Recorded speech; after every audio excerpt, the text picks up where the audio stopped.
আমাকে একটু গুড় দাও তো। তো সরু চাকলি খাওয়া তো হয়ে গেছে, আবার গুড় নিয়ে কি করবি? চুমুক দিয়ে খাবো। ও মা, দাও না। তাহলে আমাকেও দিতে হবে। ও কাকিমা, দরজা খোলো, আমি পল্টু। দাঁড়া, যাচ্ছি।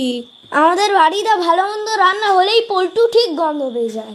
ও মা, ওকে অল্প করে গুড় দেবে, নাহলে সব খেয়ে নেবে। মার খাবি কিন্তু তুই এবার। সবসময় ওরম কেন বলিস ওকে? নমস্তে आंटी जी। ও, মিন্টুও এসেছে। आय आय, तुम भी आओ। পিঠা খাएगा? ये आंटी जी मुझे पीने का बात क्यों कर रही है? আমার মাও করেছে তো। এ নাও, মা দুধ পুলি পাঠিয়েছে। বাবা, তোর মায়ের এত তাড়াতাড়ি পিঠে হয়ে গেল। আমি তো সবে পিঠে মুড়ছি। আয়, একটু সরু চাকলি আর পাটিসাপটা খেয়ে যা। কই দুধ পুলি, আমায় দাও। কেন? এবার কেন? এক্ষুনি কি বলছিলিস পল্টুর নামে? কি বলছিল গো কাকিমা?